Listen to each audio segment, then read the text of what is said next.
a los recursos, no se llega a esa hambruna que se estaba planteando. Ahí está, ese gráfico. Pero desde la década de los 70 se vio que estas proyecciones de demografía fueron bajando, no fueron como se esperaba.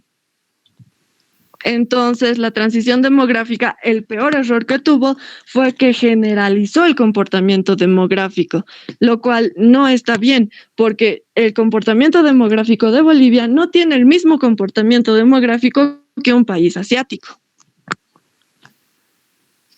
Pero independientemente de lo que señalas, está bien, digamos, la transición demográfica ha atenuado el crecimiento de la población. La transición demográfica es un cambio de la perspectiva de crecimiento que se tiene, ¿no? Es decir, una ruptura, por eso se llama transición. Pero, ¿qué otros elementos puedes decirme, por ejemplo, de que los alimentos no iban a alcanzar? ¿Qué dices tú? Eso es probable, es muy probable, aunque la población está disminuyendo en el porcentaje de crecimiento, sigue creciendo. Igual vamos a llegar a un punto en el que los recursos van a ser muy escasos para la cantidad de población que va a haber en el planeta, pero no va a ser más que todo por la población, también va a ser por la degradación del medio ambiente. Sí, pero, por ejemplo, en la realidad se bota al mar leche, se bota al mar una serie de alimentos o se los desecha para no disminuir el precio, para que no accedan, digamos, otros grupos. Entonces, ¿hay falta de alimentos realmente o qué es lo que está pasando en el mundo? Porque hay falta de alimentos en determinados lugares. Como usted menciona, botan al mar o a la basura alimentos que otras personas podrían necesitar. Esto de los recursos limitados se va a dar no solo por la demografía, como lo mencioné, sino también por muchas otras cuestiones como la que usted menciona. Pero aparte de esto, también vamos a tener que convivir con el efecto del envejecimiento, donde la mayoría de la población va a ser mayor de edad y va a haber menos mano de obra.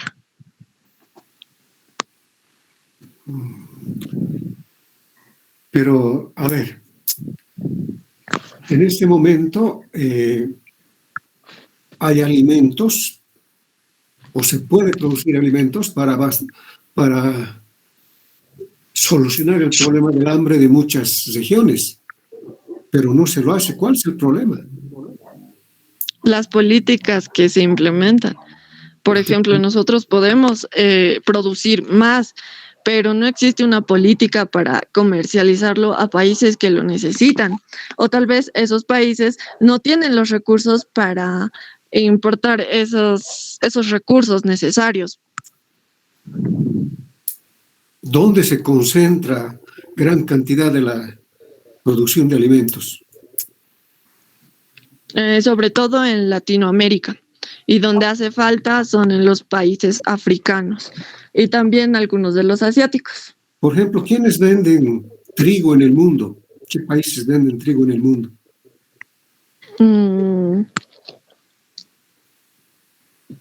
Así exacto no sabría decirle, licenciado. Los países desarrollados, ¿no? Porque Estados Unidos tiene una gran cantidad de trigo, vende al mundo, da, entre comillas, ayudas, etcétera. Entonces, que están totalmente condicionadas, ¿no? Esa producción, por ejemplo, ¿cómo se ha suscitado esa producción? ¿Cómo se ha rupturado? Ha habido una ruptura en cuanto a la producción de alimentos que producían los países periféricos y la producción de alimentos que producen los países desarrollados. ¿Qué ha pasado?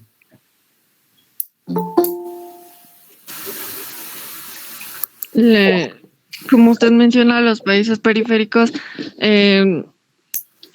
empezaron a producir los alimentos más comercializados para obtener más dinero. Y algunos países de, del este prefieren comprar de esos países periféricos que de los países latinoamericanos. ¿Qué es un país periférico? ¿Perdón? ¿Qué es un país periférico y un país latinoamericano? ¿Qué dices? Si no me equivoco, los países periféricos son los de primer mundo, lo que se dice, los que ya están desarrollados. Eso es el país centro. Los periféricos están en la periferia. Tienes que analizar más tu presentación, Rachel, ¿ya? Que pase otro compañero. Bueno.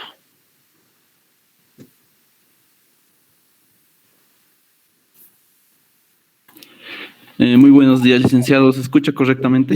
Te escucho. Ok.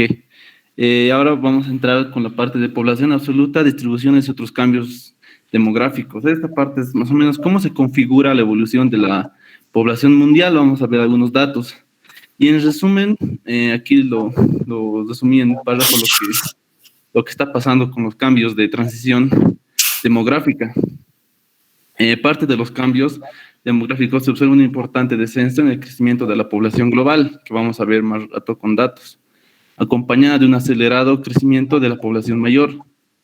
También de la misma forma se observa mayor población que vive en áreas ciudades que en áreas rurales. Ahora, en este cuadro pude resumir lo que más o menos está en la lectura, que es que a casi a mitad del siglo XX, a comparación con 2015, el incremento de la población fue más del 100%. De 2.000 millones de personas pasamos a los 7.000 millones. Y para 2050 se pronostica un total de más de 9.000 millones de personas. A pesar de la caída del 2% anual del crecimiento de la población, que puede ser explicada por la transición demográfica. En la actualidad, sí. ¿Cuánto asciende la población mundial actualmente? Actualmente es más de 7.300 millones, licenciado. No has revisado, ¿no? 7.400. Más de 7.400 millones es. Ya. Siguiente, por favor. ¿Qué es lo que vemos aquí? Que la mitad en el continente asiático, especialmente en Asia Oriental, que conforman los países de China, Corea y Japón, se registra el 64% de la población mundial. Si vemos en el gráfico, en las áreas moradas, que es en Asia Oriental, hay una densidad de habitantes que es mayor a 100 habitantes por kilómetro cuadrado en los países de China, Corea y Japón. Siguiente, por favor. Ahora vamos a ver lo que es la tasa de fecundidad, que es un variable importante en la transición demográfica. La tasa de fecundidad se refiere a la cantidad promedio de hijos que tiene una mujer en edad fértil, podríamos decirlo así. Y como se puede ver de la misma forma, la tasa de fecundidad planetaria pasa de 6 a 2.1 hijos, que eso no es fácil de evidenciar, especialmente en nuestro país, en las áreas urbanas. Y esto, uno de los factores es debido a las mejoras sanitarias, la tasa de mortalidad infantil que pasa de 133 alumbramientos de cada 1.000 a 46. Este es un gráfico que obtuve de Bolivia, que es la tasa de fecundidad por departamentos. Siguiente, por favor.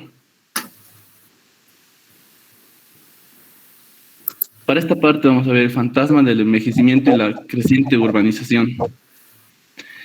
Como ya dijimos antes, existe un aumento en la tasa de envejecimiento de mayores de 60 a 65 años, que es del 2.6% anual, que supera por mucho el 2% de la tasa de crecimiento de la población.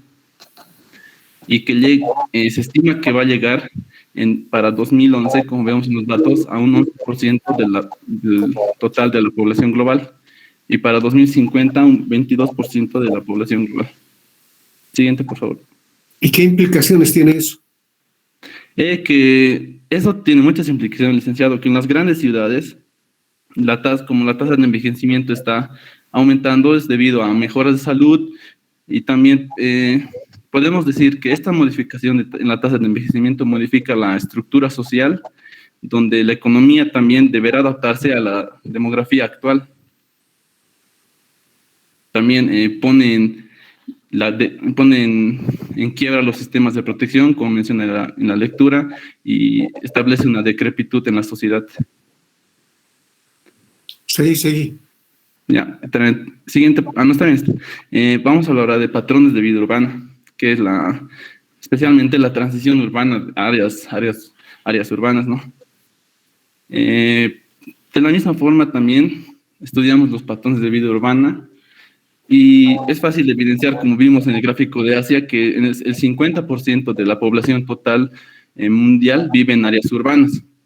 Y de ese 50%, el 50%, 50.5% exactamente, vive en Asia Oriental, especialmente en los países de China, Japón, Corea. También en esta tabla puedo encontrar que Norteamérica, que es uno de los países, los estados más habitados del mundo, hay una relación positiva con lo que ya se tenía en cuenta, que es el desarrollo económico. Podemos ver un indicador que es el PIB en millones, la cantidad de población en millones y también el PIB per cápita. Y es una relación positiva entre el desarrollo económico y mayor densidad poblacional en áreas urbanas. También un dato importante que hay que rescatar es que el 3% de la superficie total terrestre es ocupada por el 50% de la población del planeta. Entonces, como conclusión de esta parte, podemos tener que claramente la transición de la ciudad a la ciudad es evidencia para explicar la disminución del tasa de crecimiento, porque como en las ciudades se encuentran la mayor cantidad de habitantes, y también en la lectura vi algo que resulta interesante, que se manejó la planificación familiar, hay una tasa de fecundidad menor. Entonces esa es una de las razones fuertes por la que el crecimiento de la población total está reduciendo. También se está transformando la transición demográfica. Siguiente, por favor. Ya, ahora por último de esta parte tenemos las migraciones. Y como causas principales de las migraciones están mejoras en telecomunicación, transportes, cuestiones de trabajo, vida, cultura, efectos de arraigo, como ya sabemos. Y como emigración están conflictos bélicos, miseria, también estructura de población joven, que los jóvenes buscan mayores oportunidades en ¿Cuál es la ciudades diferencia grandes. entre migración y emigración? Sí. Donde el 3.5% de la población mundial no vive en su país de origen. Y de ese porcentaje, siguiente, por favor. A ver, ¿cuál Sí, es la licenciado. diferencia entre migración y emigración? Emigración es, digamos, yo voy de Bolivia a Estados Unidos, y migración es lo que el país recibe, mientras los No, habitantes que recibe, y emigración es es los habitantes. inmigración eso. Inmigrantes. Perdón, sí. Inmigración es el complejo de ambas cosas. Perdón, licenciado, sí, está bien. Un lapsus ahí. Ya, seguí. Ya. En el gráfico podemos ver que el 50% de la migración va a Europa y a Norteamérica, las áreas rojas, y así la relación va hacia las ciudades urbanas más grandes, donde consecuentemente también cuentan con mayores oportunidades, mayor desarrollo económico de la misma forma. Eso es todo. Siguiente. ¿Tu pregunta para el curso? ¿Cuál es tu pregunta? Ya, muy bien, licenciado. ¿Cuáles son dos causas claves que explica la configuración de la transición demográfica? Ya, dame una letra del abecedario. Sí. Sí, bueno, vamos a ver quiénes están. Aquí, bueno, no por el apellido, sino por lo que están. Carlos Iván Ulo. A ver, respóndenos la pregunta que ha hecho el colega, el compañero.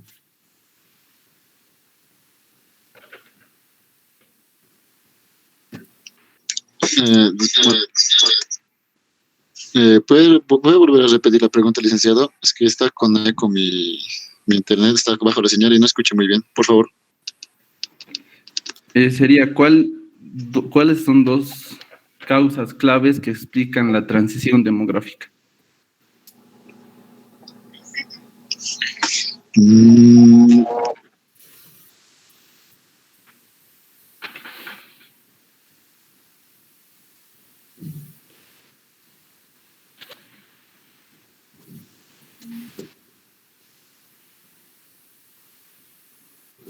Licenciado, buenos días. Sí, dígame. Sí, soy del grupo 13, no sé si podría responder la pregunta. Sí, pero en todo caso el otro compañero tenía la posibilidad y estamos... sí, licenciado.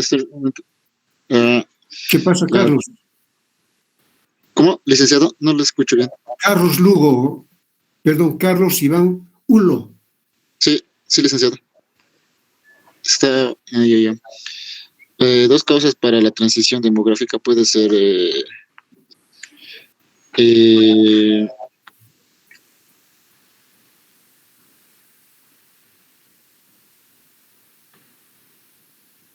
Hay muchas, ¿no?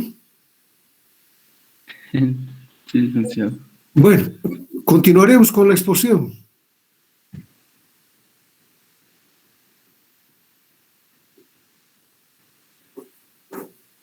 Buenos días, licenciado, ¿me escucha? Sí. Ángela. Ya, Bien. bueno, continuando. Sí, licenciado. Continuando con la exposición, el crecimiento de la población es un elemento importante para la formulación e implementación de políticas públicas. Estas orientadas para satisfacer las demandas de la población, ya en servicios de salud, educación, vivienda o empleo. Además, cabe mencionar que el crecimiento de la población es desigual en los continentes, en los diferentes países. Y esto se muestra en la concentración de la población. Por un lado, en unidades territoriales y por otro, en determinados centros urbanos. Siguiente, por favor.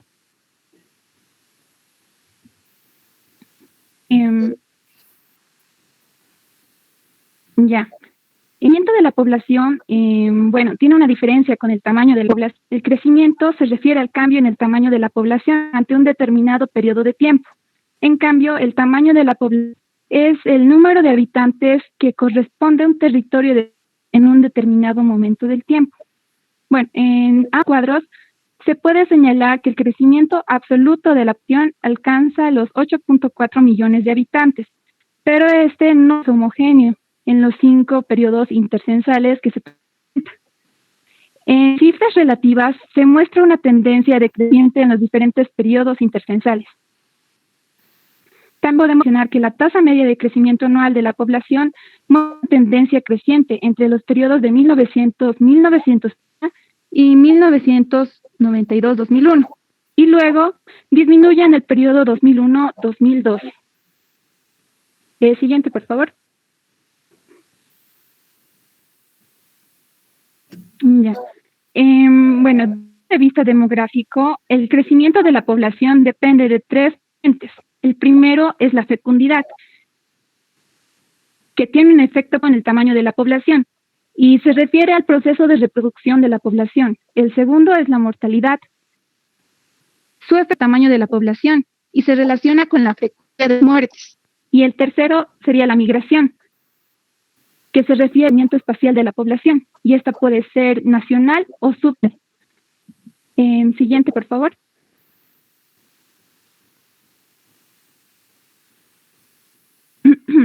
Ya. El comportamiento de la fecundidad de la población se analiza mediante 2 tasas. La primera es la tasa bruta de natalidad, que se refiere a la frecuencia de los nacimientos vivos y se estima el cociente entre el número de nacimientos ocurridos y la población a mediados del mismo periodo determinado.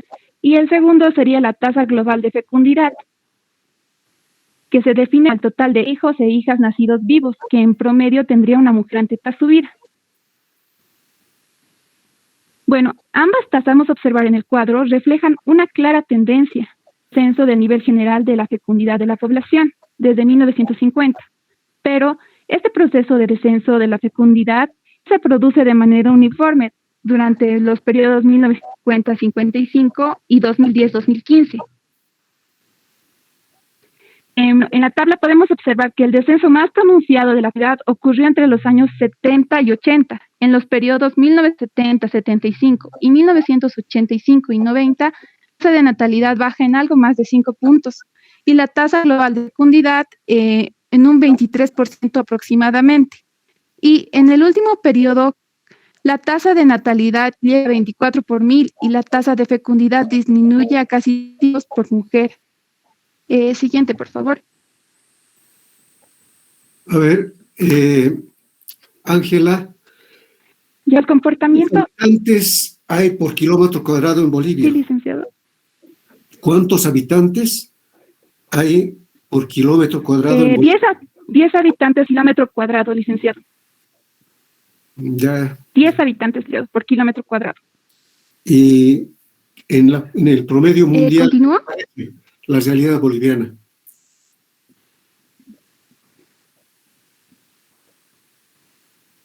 Disculpe, licenciada, no la escuché bien. Considerando el promedio mundial, ¿qué te parece la realidad boliviana? ¿Es un país habitado, densamente habitado? ¿Es casi deshabitado? ¿Cómo ves?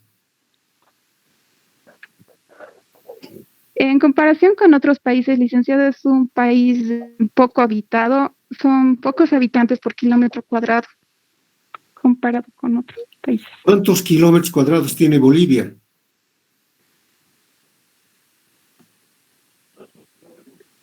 Tiene 1.098.581 kilómetros cuadrados, licenciado. Está bien, ya. A ver, ¿qué preguntas tienes para el curso?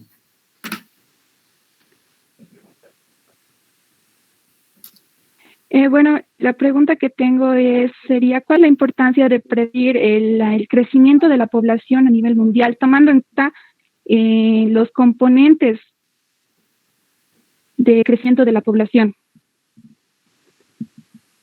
¿Puedes repetirnos?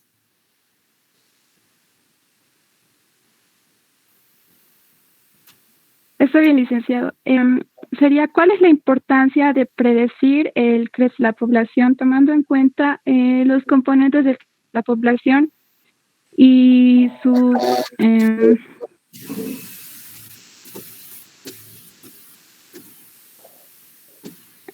las tasas de natalidad, mortalidad y eso, licenciado? Bueno. A ver, ¿qué letra? ¿Una letra del alfabeto?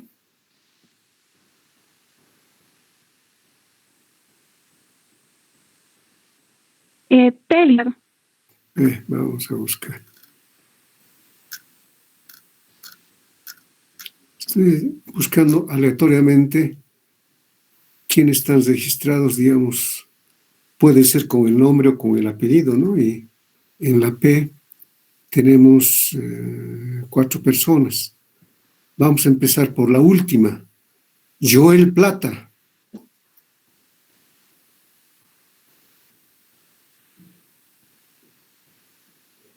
Sí, licenciado, buenos días. Adelante, Joel. ¿Me puedes responder la pregunta que nos ha hecho la compañera? Sí, ¿podría repetirla, por favor? Ángela, ¿puedes repetir la pregunta? Está bien, licenciado. ¿Cuál es la decir el crecimiento de la población tomando en cuenta los componentes de crecimiento? Ok. En mi parecer es importante predecir el crecimiento de la población, debido a que de esa forma también podemos dictar políticas o medidas que van a hacer que los alimentos, que todo lo que produzcamos va a estar acorde a lo que necesitamos, ¿no? Y no va a haber sobreproducción o no va a haber un gasto, por así decirlo, innecesario o una producción innecesaria de lo que estamos realizando, ¿no? Y eso nos va a ayudar a crecer de manera más adecuada también. Por ejemplo, la planificación de cuántas escuelas necesitas en función de cuánto va a crecer la población. Para que no haya también problemas como los que tenemos ahora, que hay muchos colegios que están llenos y hay otros que están vacíos, ¿no ve? Es porque no se ha podido realizar tal vez un estudio adecuado para saber la cantidad que se necesita, evidentemente. Bueno, está bien, Joel, estás atento ya. Pasemos a la otra persona. ¿Quién expone? Sí, licenciado. Mi grupo, el licenciado, quisiera responder. Carlos Averanga. Sí, en esta sección voy a hablar sobre la migración internacional. Más que todo vamos a ver datos estadísticos de Bolivia. Pero antes, la migración internacional la podemos definir como los movimientos migratorios que trascienden las fronteras nacionales, es decir, a los desplazamientos de población entre países. Aquí vamos a manejar dos conceptos que son la inmigración y la emigración. La emigración es donde los, los inmigrantes son los que salen del país y los emigrantes son los que entran al país. Al revés, al revés. Sí, sí. La salida de los migrantes se llama emigración y el destino de entrada de los migrantes se conoce como inmigración. Está bien, sí. Diapositiva, por favor.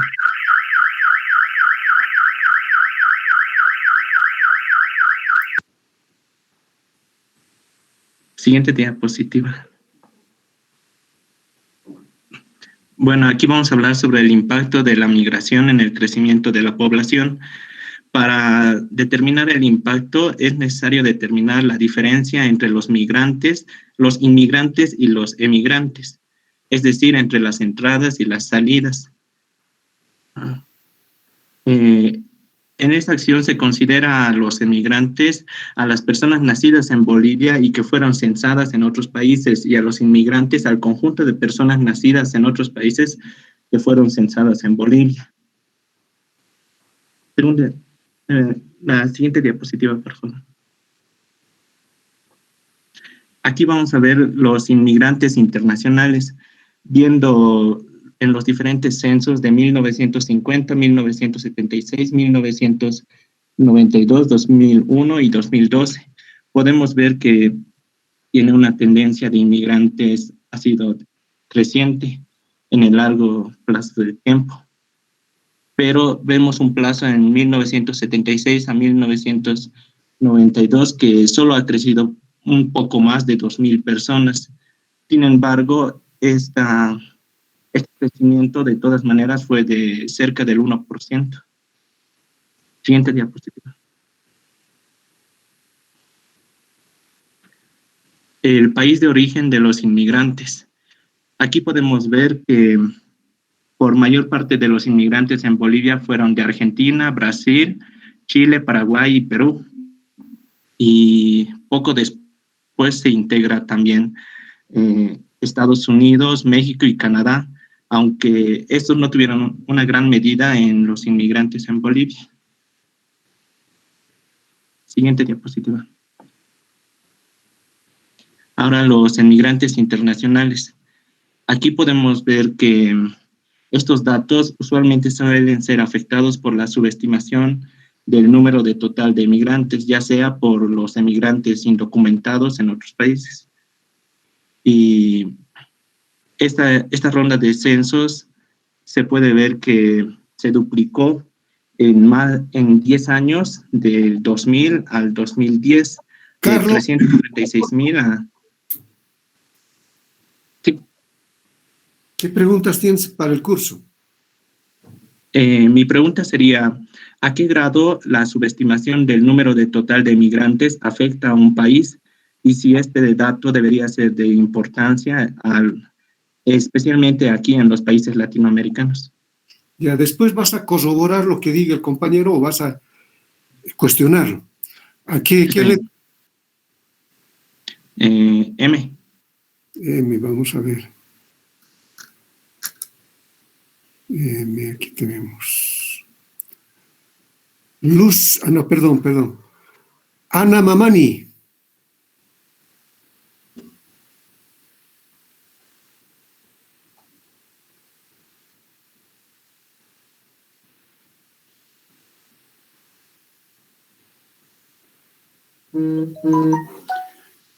Ana Mamani, por favor.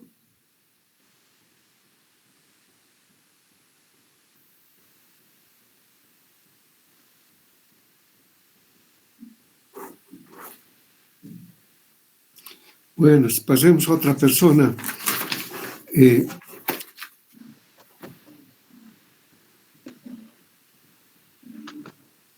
María Aide Silva.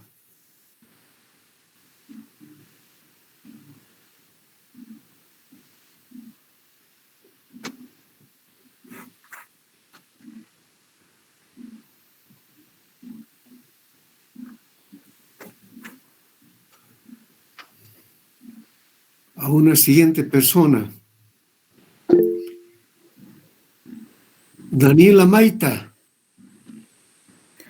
Licenciado, buenos días. Adelante, Daniela. Sí, quisiera, por favor, me volviera a repetir la pregunta, por favor.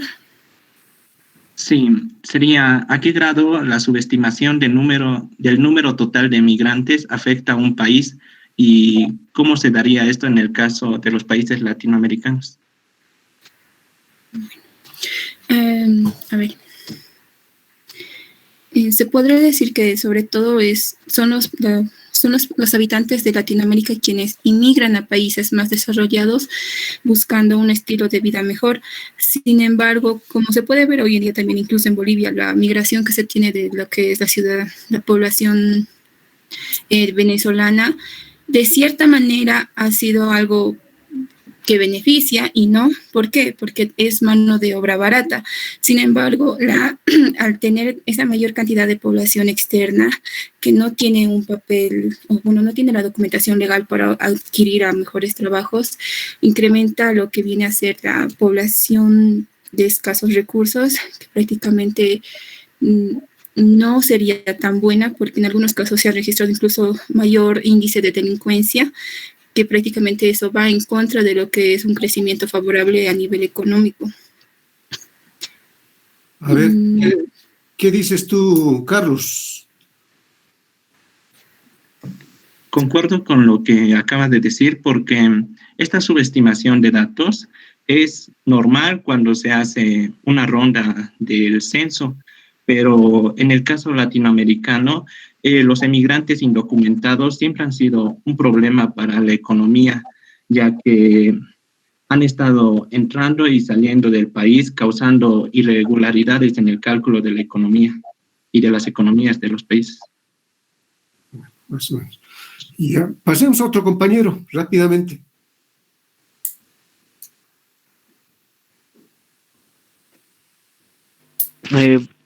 Bueno, licenciado, ¿me escucha? Te escucho, Jesse. Está bien. Continuando con la exposición, desde el año 1900 hasta el último censo desarrollado en 2012, la definición de población urbana ha ido cambiando, pasando desde poblaciones de más de 200 habitantes en el censo del 1900 a pasar a una definición de población de más de 2.000 habitantes, siendo las poblaciones rurales aquellas poblaciones que tenían menos de 2.000 habitantes. Asimismo, se puede notar que en este paso del tiempo, en Bolivia, la composición de la población urbana, de la población en total, ha sido generalmente, o hasta el año 1988, que reflejaba que teníamos una población rural mayor a la población urbana, y que a partir del censo o de la encuesta de hogares de 1988, la población urbana se ha incrementado más que la población rural. Asimismo, se puede ver que estos dos tienen una tendencia creciente, llegando a representar la población urbana en 1900, el 14% de la población, a llegar a ser el 67% de la población total en el censo de 2012.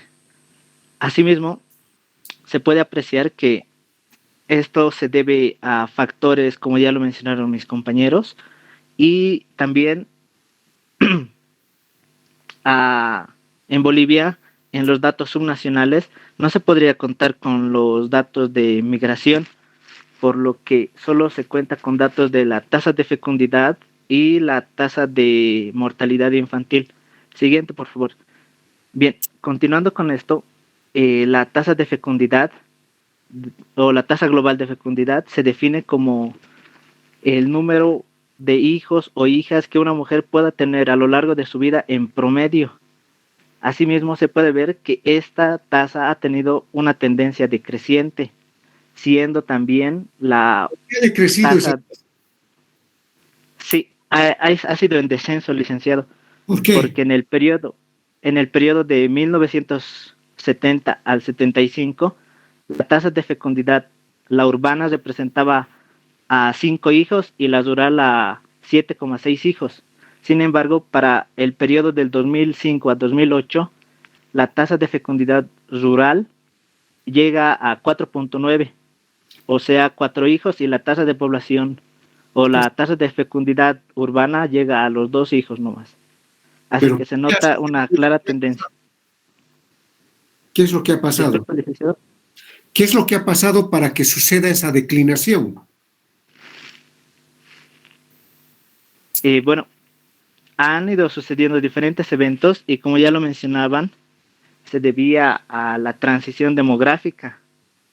Asimismo, en otro estudio leí que la tasa de fecundidad disminuyó, no solo por esos efectos convencionales, sino también se debió a factores no convencionales como la globalización, que esto incidía en factores socioeconómicos, y esto ha sido que vaya disminuyendo la tasa de fecundidad, licenciado. Pero no me estás entrando al meollo. Yo te estoy preguntando por qué disminuye objetivamente, qué elementos han incidido para que disminuya esa proporcionalidad de hijos de la tasa de fecundidad.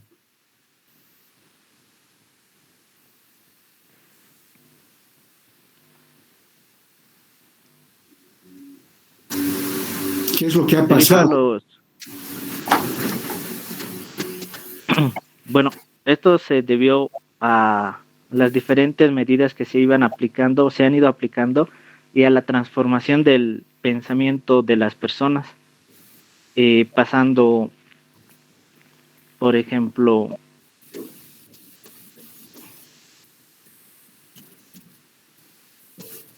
bueno, mejor dicho, podría ser debido a factores sociales. Quizás en un pasado, como se tenía una población rural mayor, estos no se dedicaban tanto a gastos o costos. También estos niños o hijos representaban una forma de ayuda, una mano de obra más, y eso generaba a tener más hijos, pero actualmente es lo contrario, más bien prefieren tener menos hijos, y como se tiene una población urbana mayor, la educación ha ido cambiando y ya no se... ¿Tu pregunta al curso? Bien, mi pregunta es, ¿de qué forma se podría explicar el descenso de la tasa de mortalidad y esto en qué medida afecta al crecimiento de la población, licenciado? Tasa de mortalidad, ¿no? Así es, licenciado. Ya. ¿A qué letra? ¿Qué letra? Y. A ver, vamos a ver si hay alguno que estén en ese...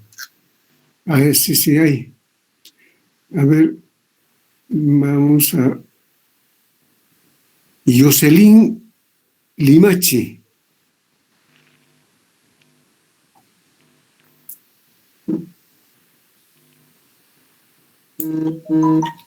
Jocelyn Limache.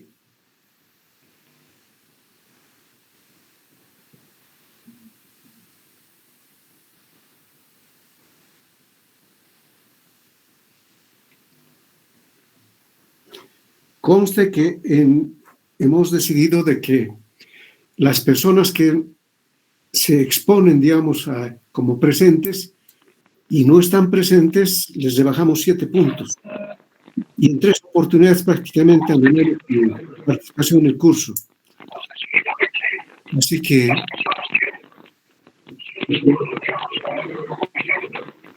a ver, pasemos a otro estudio, otra persona. ¿Quién expone? Félix Vela. Buenos días, licenciado. Voy a pasar a exponer. Adelante, Félix. Yo voy a exponer los componentes del crecimiento de la población de Bolivia. Muy bien, primero vamos a ver la fecundidad de la población por departamento. Para esto se utiliza como indicador la tasa global de fecundidad. Aquí lo que más podemos resaltar es la tendencia al descenso en los 9 departamentos. Todos los 9 departamentos están, su tasa de fecundidad está descendiendo. Ahí es como podemos ver. El azul más clarito, por así decirlo, es en el periodo de 1971 entre 1976 y el más reciente, que sería como el azul verdoso, sería 2005 y 2008. Lo que más se resalta es que todos los países están descendiendo su tasa de fecundidad por mujer. Entonces, el que más podríamos destacar en este caso sería de Pando, 8,5 sería en el periodo de 1971-1976, en donde tendrían aproximadamente 8,5 hijos por mujer. Y luego podemos ver que para el periodo más reciente pasa a 3,9 hijos por mujer. Luego vamos a ver la mortalidad infantil por departamento. Aquí la mortalidad infantil igual podemos ver que todos los departamentos tienen la misma tendencia decreciente en el nivel general de la mortalidad. La tasa de mortalidad general disminuye en distintas proporciones por cada departamento. ¿Cuáles serían los departamentos que más podemos destacar? Serían Chuquisaca, Santa Cruz y Tarija. ¿Por qué? Porque su tasa de mortalidad se está reduciendo en una gran proporción, que sería entre el 70 y el 80%. Muy bien, ahora vamos a ver las migraciones internas en Bolivia. Las migraciones internas, con esto podemos ver la movilidad espacial que tiene la población entre departamentos.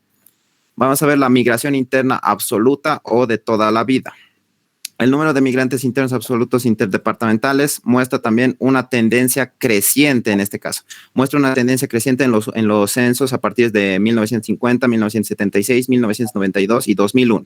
Para el censo del 2012 ha presentado una ligera caída en el porcentaje de migrantes absolutos. ¿Qué es lo que podemos resaltar de todo esto? Sobre todo eso, que en el último censo hemos visto que menos migrantes se están moviendo a otros departamentos, están prefiriendo quedarse en sus departamentos de origen. Vamos a pasar ahora a los migrantes, a la migración interna absoluta o de toda la vida. Los migrantes netos se obtienen mediante la diferencia entre el número de emigrantes y el número de inmigrantes. Esto nos permite identificar a los departamentos que sean más atractivos o que puedan generar un mayor rechazo. ¿Cuáles son los que podemos destacar mayormente en el último censo? Se podría destacar que Santa Cruz es de los países más atractivos últimamente para la población dentro de nuestro territorio nacional. Cochabamba, Tarija y Pando también tienen saldos positivos en cuestión de los migrantes netos. Vamos a pasar a la migración interna reciente. La migración interna reciente es prácticamente como los migrantes absolutos, solo que esto tomamos en cuenta los años recientes a un censo, 5 años antes de un censo. Félix. Entonces, ¿qué podemos destacar aquí? A ver, sí, licenciado. Ha habido mayor flujo migratorio interdepartamental a Santa Cruz. ¿Y a qué se debe esta situación? Y en La Paz ha habido más bien mucha emigración en vez de lograr una cantidad de inmigrantes, siendo el primer departamento desde los 50 a los 76, digamos. ¿Qué es lo que pasó? Sí, eso la verdad que cuando yo he revisado los datos también me ha parecido sorprendente. Yo esperaba encontrar saltos positivos para La Paz. Respondiendo a su pregunta, según mi perspectiva, Santa Cruz está siendo muy llamativo debido a, primero, que se está expandiendo las zonas urbanas, ¿no? Se están vendiendo más lotes de casas, se están se está expandiendo, digamos, toda la zona urbana que tiene siempre los beneficios más cercanos, como supermercados, centros de salud, centros de educación. Eso es sobre todo lo que le llama más la atención de la gente, además de también el clima que para la mayoría de la población puede ser agradable, ¿no? Eso sería según mi perspectiva. A ver, y también las ofertas laborales que se presentan por allá. ¿Por qué hay supermercados a otro lugar? ¿Perdón? Las No personas le he escuchado, licenciado, se ha cortado su audio. van a otro lugar porque hay supermercados. No. Lo que estoy diciendo es que en Santa Cruz se están expandiendo, se están vendiendo nuevos lotes de tierra, se está expandiendo la zona urbana y eso sobre todo llama más la atención de personas que pueden vivir que pueden vivir en el campo de La Paz, por así decirlo. Viven en el campo de La Paz, pero quieren mudarse a una zona urbana. No les llama la atención la zona urbana de La Paz porque puede ser que las viviendas estén muy caras, puede ser que no hay buenas zonas que cumplan sus necesidades y en Santa Cruz sí se están dando. No, pues lo que pasa es que sí se están dando mejores condiciones. Mucha gente migra fundamentalmente por cuestiones laborales y se ha generado en Santa Cruz también he mencionado. efectivamente un crecimiento.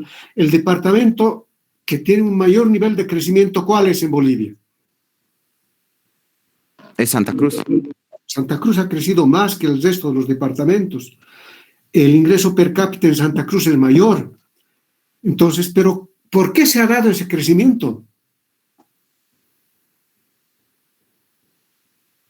Se está dando el crecimiento debido a las políticas que se están implementando en Santa Cruz, las nuevas actividades, las nuevas empresas, microempresas que se estén generando ahí. O sea, toda la actividad, la mayoría de la actividad económica se está dando en Santa Cruz. Y cuando se están dando... A ver, esa es una respuesta superficial. Estás viendo simplemente lo que aparece, digamos, o lo que dice la televisión. Lo que pasa es que ha habido una fuerte determinación desde el Estado, a través del Plan Bohan y aplicado a partir de 1952, desarrollar la marcha al oriente que llamaron, y los créditos excedentes del sector público se dirigieron a Santa Cruz. De esa manera creció Santa Cruz. No es que ha crecido espontáneamente porque ha habido, digamos, unas políticas interesantes. Ha habido políticas interesantes desde el Estado.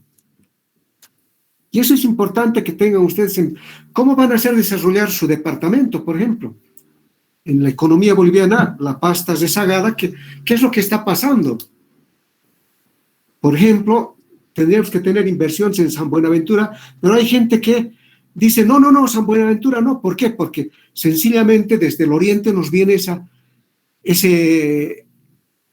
léxico, nos viene ese mensaje de decir no. ¿Por qué? Porque sería una competencia La Paz que tenga su propia industria azucarera. Entonces, todo eso tienen que ver, ¿no? Bueno, tu pregunta al curso, rápido. Mi pregunta al curso sería si algún compañero tendría razones para, al acabar la carrera, mudarse a otro departamento. ¿Cuáles serían las razones o cuáles serían sus razones para quedarse en este departamento? Una letra. La letra sería la G. Edwin Mamani, tienes que apagar tu micrófono.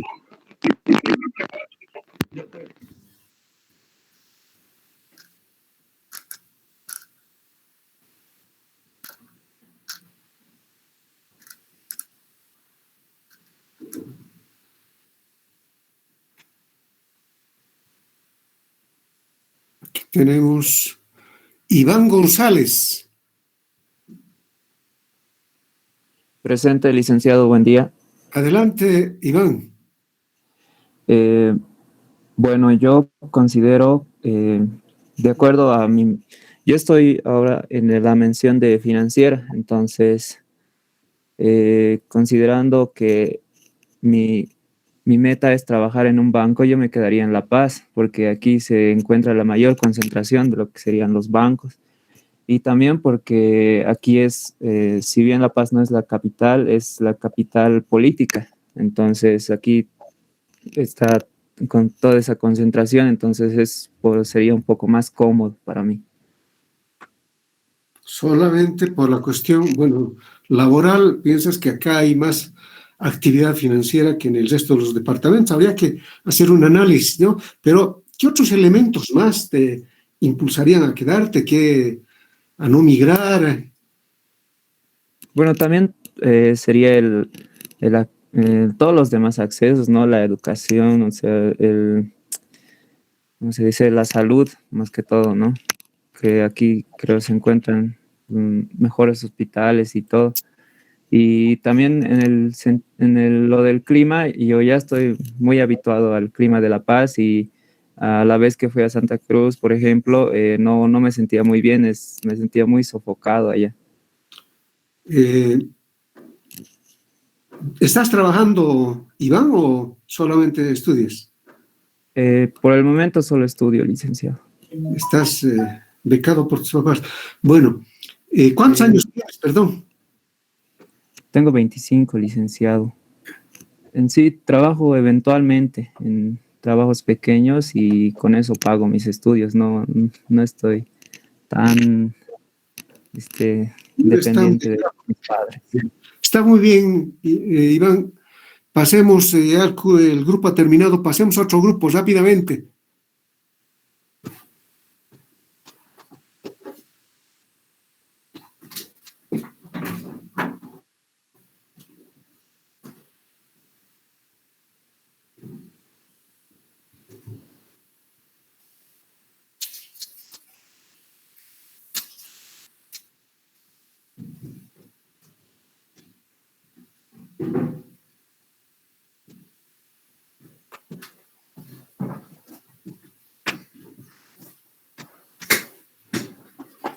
A ver, otro grupo.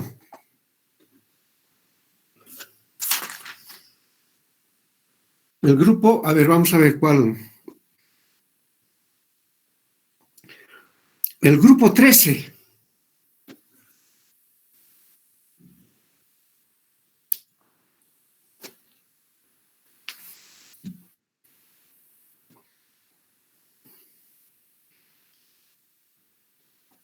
¿Está el grupo 13?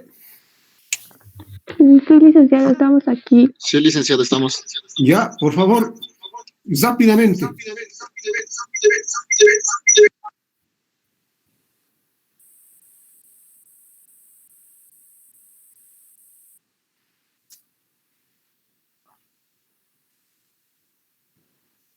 El grupo 13, efectivamente, está aquí.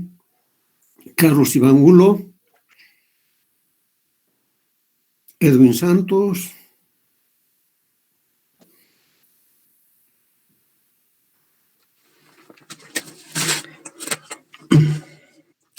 Buenos días, licenciado.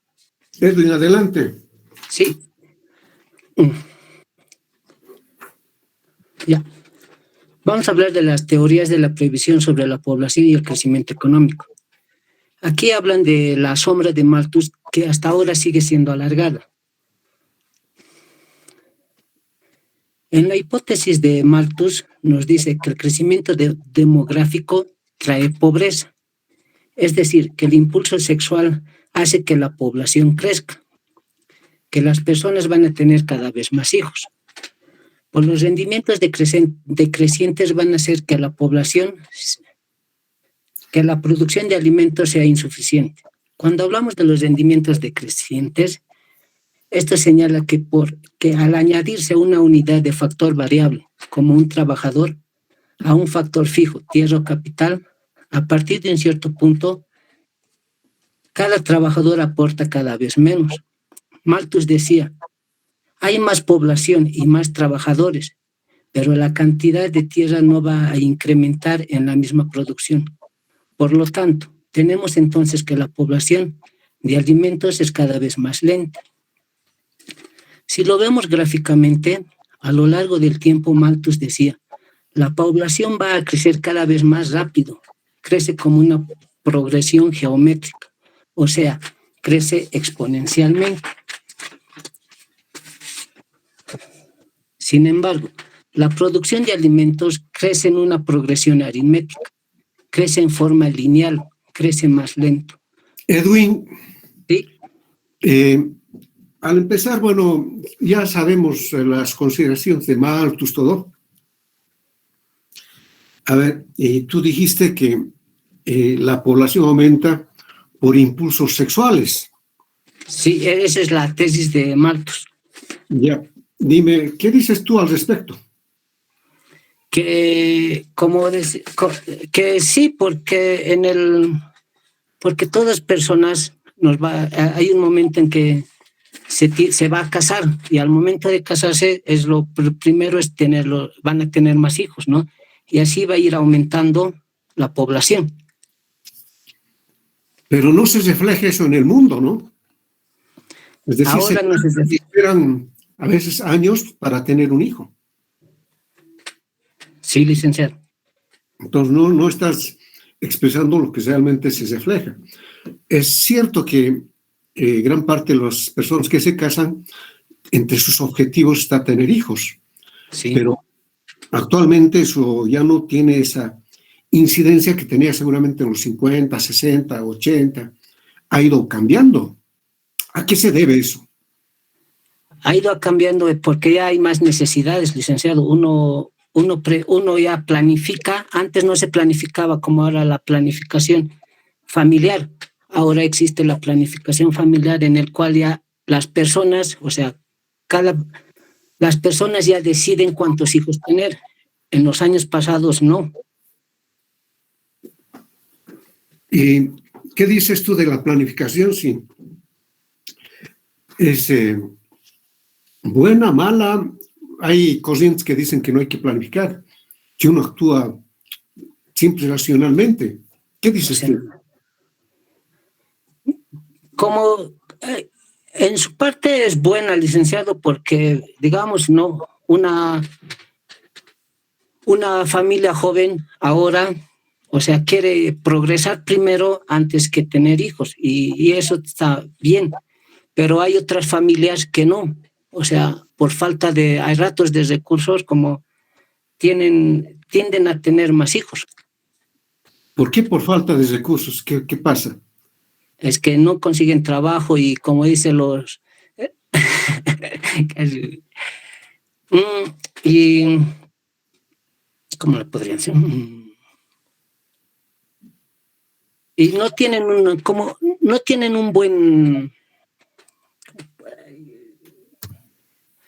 una buena educación sexual, licenciado. A ver, tu pregunta al curso. Ya. Sobre la tesis de Malthus, ¿cuáles son los dos supuestos más importantes? Una letra. A. Vamos a la...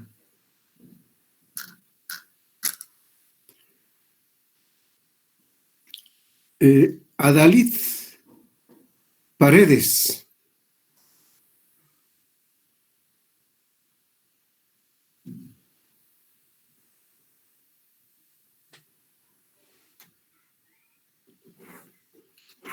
Tu respuesta, Adalid. ¿Me escucháis, Te escuchamos, Adalid. ¿Me puedes repetir otra vez la pregunta? No la entendí del todo. Sobre la tesis de Malthus, ¿cuáles son los dos principios básicos? Uy, no me pescó en curva, Licen. No sé la respuesta. No estás atento. Perdón, Licen, va a disculpar.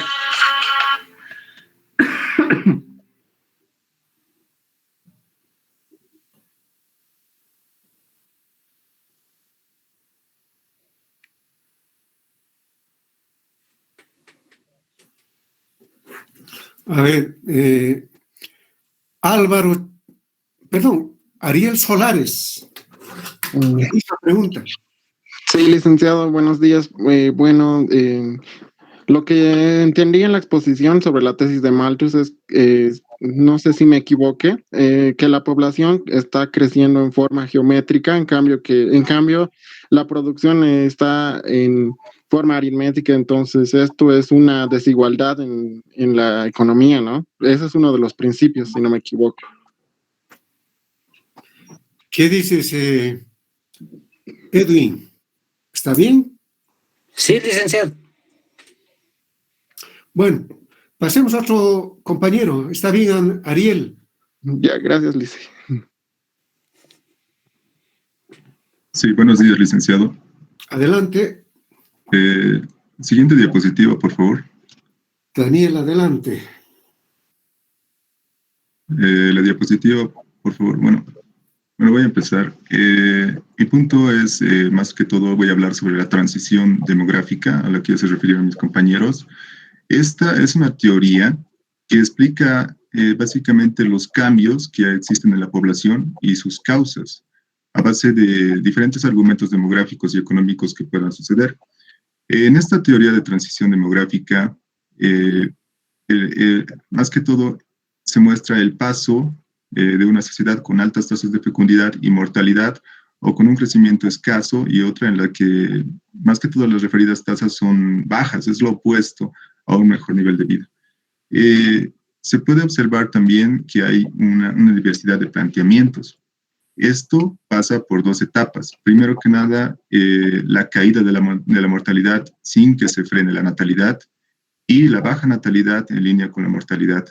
El texto nos menciona ejemplos de la transición demográfica, por ejemplo, el crecimiento económico que se impulsó gracias a la revolución industrial, y esto mejoró las bases sociales y culturales que existieron en esa época.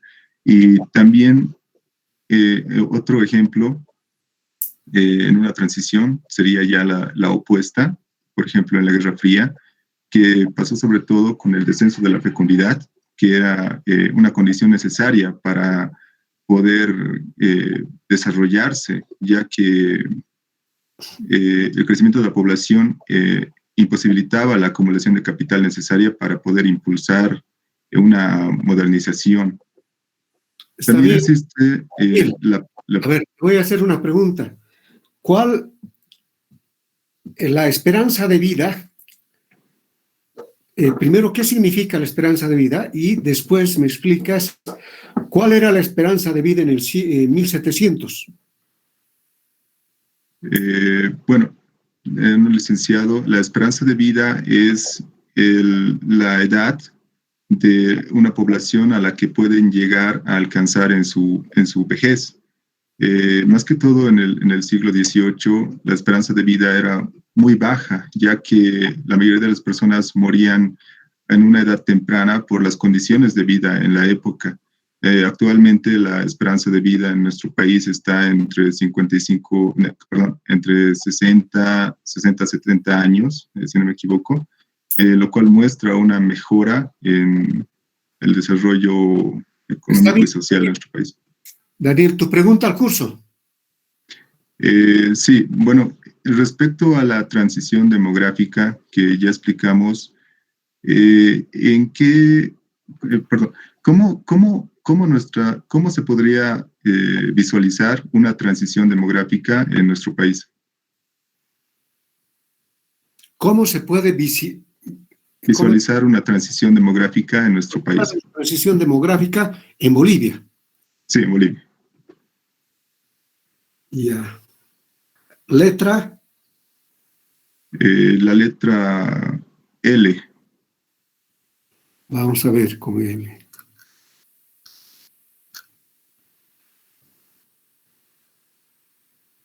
A ver, vamos a escoger de aquí. Hay varias personas. Luis Fernando Paz.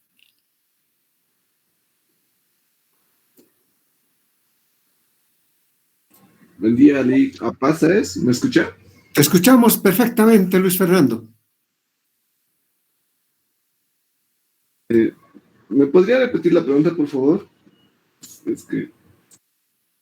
Sí, ¿cómo se podría visualizar una transición demográfica en Bolivia?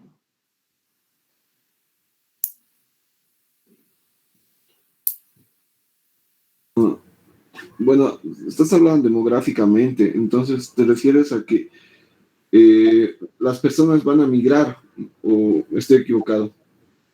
¿Esa transición te refieres a través de los años? Sí, la migración es un factor de la transición demográfica, puedes hablar de eso. Está bien. Entonces, Bueno, sería hacer, como ya me he explicado, entonces sería hacer un análisis departamental, como ya he expuesto, y hacer un análisis lo que yo entiendo es que añadir más actividades económicas a los diferentes departamentos para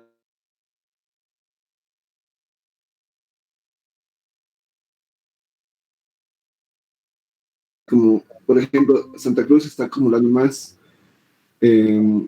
migrantes de otros departamentos.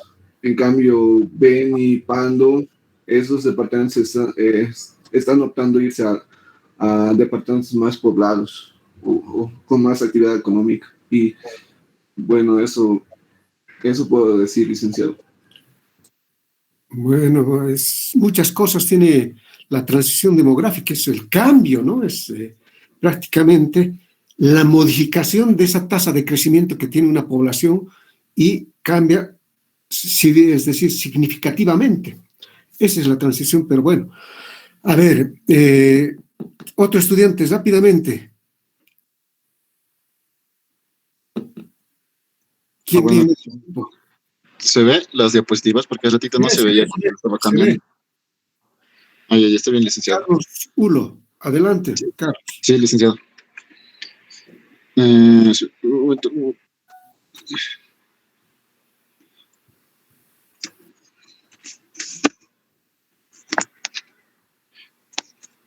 Ya, ahora sí. La demografía y el crecimiento de la población de Bolivia. El crecimiento de la población es un elemento clave para la formulación e implementación de políticas públicas, ya que esto va a significar en qué forma se van a realizar las políticas de salud, de educación y otras distintas políticas más.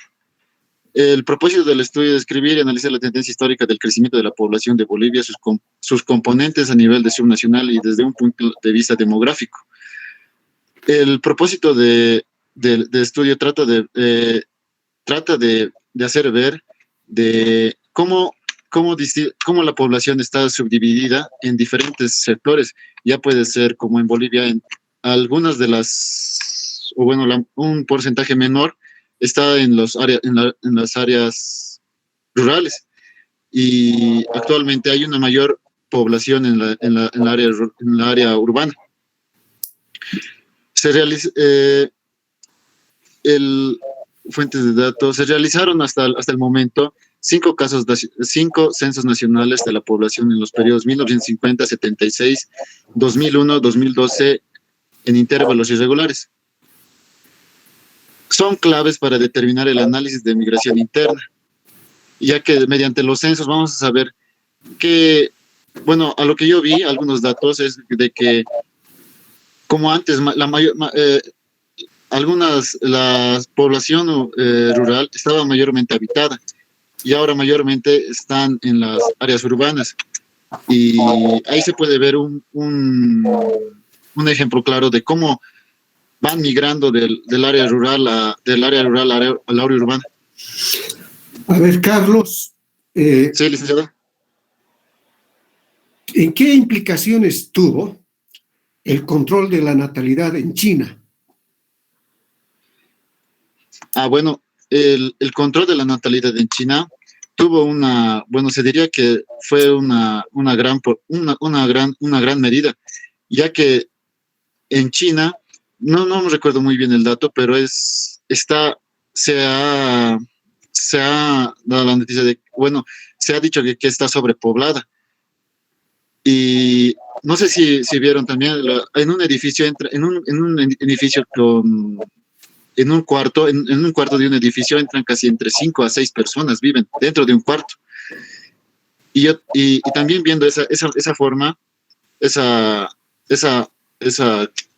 forma de cómo viven sus habitantes, yo creo que trataron de detener esa forma de vida, ya que también es un poco, tal vez, incrementaría el nivel de pobreza. pero también vi que desde el periodos anteriores el incremento el incremento del crecimiento de la población ayudó también a lo que es la economía, bueno, al desarrollo del país, en cierta manera, pero dado por ciertas medidas que, digamos, que, bueno, para tener un desarrollo para tener un desarrollo se tiene que cumplir ciertas normas o reglas. Te voy a cortar un poco, Carlos. Sí, licenciado. Primero que hay diferentes políticas de control del espacio en China y gran parte de la población, bueno, todavía tiene una importante población rural. Se estima que vaya a ir cambiando eso en nuestros 35 próximos años. Y va a ser la población urbana mucho mayor que la rural. En este momento sigue teniendo, digamos, una fuerte incidencia rural todavía China. Sin embargo, es uno de los países, tal vez el que tiene mayor producción mundial actualmente, en términos de paridad de poder de compra. Entonces, las políticas, efectivamente, ahí ha habido un control de la natalidad. ¿Qué significó el hijo único?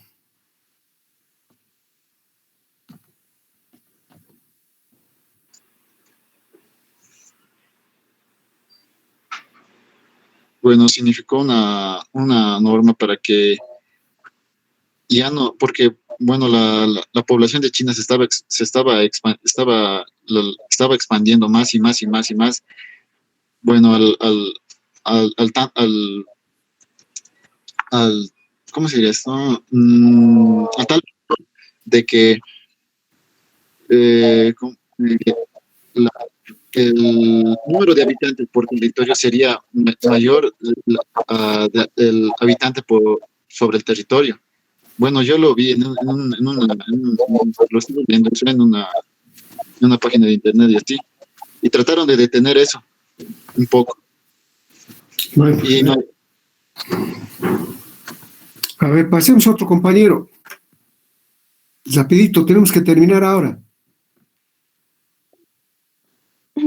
Buenos días, licenciado. A mí me tocó exponer. Adelante, Ivette. Me tocó exponer sobre los componentes del crecimiento de la población en Bolivia.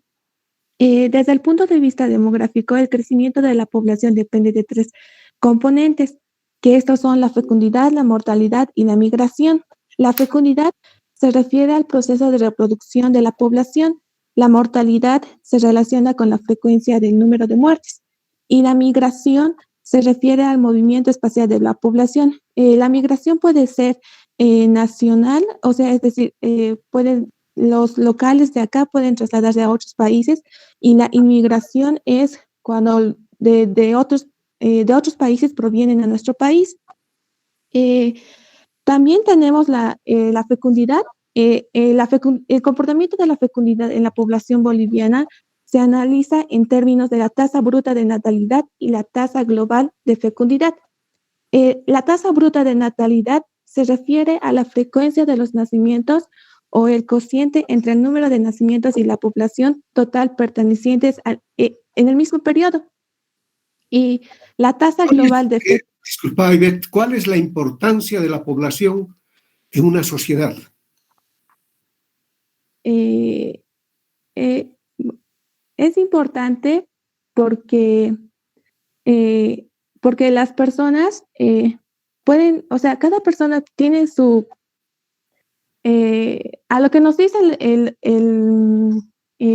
los modelos de crecimiento endógeno, nos dice que las personas son importantes porque estas nos pueden ayudar a incrementar la productividad, porque la productividad en la producción, y esto puede llevar a un crecimiento económico en un determinado país.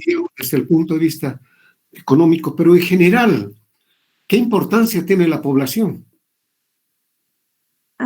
En general, es importante. En general, yo creo, es importante porque ay, no sé, a ver. Bueno, pasemos a otro compañero, rapidito.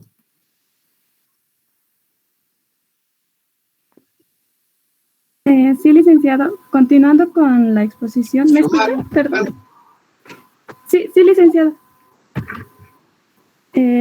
Bueno, continuando con la exposición, yo voy a hablar de los componentes del crecimiento de la población por área urbana y rural.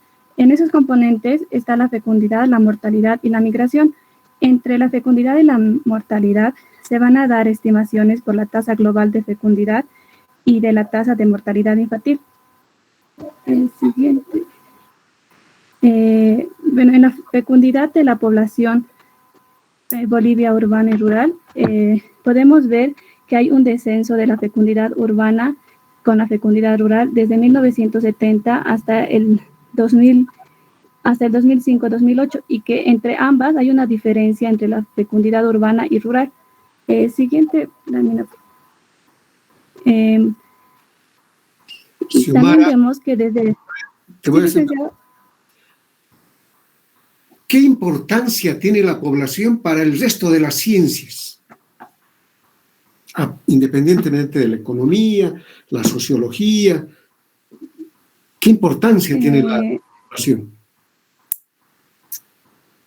Yo creo que más que todo, porque las personas cada vez se van actualizando con nuevas tecnologías, y eso hace que beneficia tanto al desarrollo social como económico, porque mientras van pasando las generaciones, esto hace que las personas tengan más conocimiento y puedan crear nuevas cosas que las personas necesitan. Solamente en función de la fuerza de trabajo, la productividad, me estás hablando, pero ¿cuál es la importancia, por ejemplo, para la medicina, para la arqueología, para las demás ciencias? Sí, por eso es importante, porque tanto social como económico se van a ir desarrollando las personas teniendo el conocimiento, y van a poder crear nuevas cosas para las necesidades de las personas, licenciado. Está bien, ya. Pasemos a la última persona. Hola, buenas tardes al curso, buenas tardes, licenciado. Soy Darina Sirvin Cabrera. A ver, yo voy a hablar sobre qué es los componentes de crecimiento de la población de Bolivia por departamento. ¿Le das la siguiente, por favor? A ver, podemos empezar diciendo ya, para cerrar esto, porque nos quedan ya 4 minutos, que a rasgos generales, todos los indicadores elementales que determinan la población y el tamaño o sea, todos los componentes que determinan el crecimiento de una población, en general se han visto reducidos. Luego, entre estos están la fecundidad, la tasa de mortalidad y la migración, que ya nos han definido los compañeros. Ahora, una de las principales características de los siguientes datos que vamos a ver es que todos estos van en descenso. Podemos empezar por los primeros, donde se nos muestra la tasa global de fecundidad por departamento en Bolivia. O sea, esto es por cada mujer, y podemos ir viendo que a través de los censos, cada mujer a modo que avanza el tiempo y la historia de Bolivia, pues han ido teniendo menos hijos en general. Algunos con avances más acelerados que otros. Por ejemplo, tenemos el caso de Tarija en comparación con el de Pando, por ejemplo, que a inicios del 71 al 76, pues cada mujer aproximadamente tenía de 8 a 9 hijos, y Tarija de 6,6, y baja aún hasta ya tiempos más actuales, hasta el 2008, por ejemplo, a tener casi solo 2 hijos, entre 2 a 3 hijos. Lo mismo pasa en las ciudades de Santa Cruz y La Paz. La siguiente, por favor. Ahí está. Ahora, pasamos a otro indicador, a otros datos que los podemos agregar de forma departamental, que puede ser, por ejemplo, la mortalidad infantil en Bolivia. Ahora, ¿por qué esto es importante y hay que hacer un poco de hincapié en estos datos y respondiendo ya a anteriores preguntas del por qué la importancia de estos datos? Y como lo ha señalado el licenciado, ahí es importante porque da pie, o sea, identificar este tipo de problemáticas en la sociedad, da pie a que se pueda realizar una planificación. Y no solo hablo desde el Estado, sino también se puede hacer desde el área privada, por ejemplo. Yo creo que hay que romper un poco esta dicotomía que existe entre solo lo hace el Estado y solo lo hace, por ejemplo, no sé, el mercado o el sector privado, que lo habíamos visto, por ejemplo, en Teoría del Desarrollo con Carlota Pérez, pero ya esa es otra historia. Ahora, hablando de esto, que es la mortalidad infantil en Bolivia, de forma muy general, pues otra vez se predomina todo este descenso de todos los índices de mortalidad infantil en todos los departamentos. Esto tiene que ver mucho con las condiciones de vida, también por los ingresos de las mismas familias. Muy bien, etcétera. bien. César, a ver, ¿de dónde viene la planificación?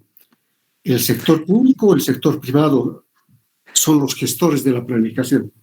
En general, yo creo que es desde el sector público, pero también hay desde el sector privado. Por ejemplo, uno de los proyectos de natalidad que trabaja, lo voy a llamar desde el sector público, por ejemplo, a las instituciones internacionales que se tienen acuerdos con los estados, por ejemplo, como la ONU, Naciones Unidas, trabaja con entidades privadas, por ejemplo, como la Planet Parenthood para la planificación familiar. A ver, pero en general es desde el Estado. Para información del curso, 1800 ya empiezan a generarse empresas gigantes, ¿no? Empresas, la Ford, empiezan a gestarse empresas transnacionales o multinacionales. Y estas empresas, entre sus instrumentos de política económica y micro, utilizan la planificación. Van calculando dónde tienen mercados en el mundo, etcétera, etcétera. Y de ahí más bien se copia el Estado. O sea, ese ha sido el este. Bueno, pero estaba bien. Vamos a cesar aquí la clase. Quiero que... Lice. Sí, dime, Edwin.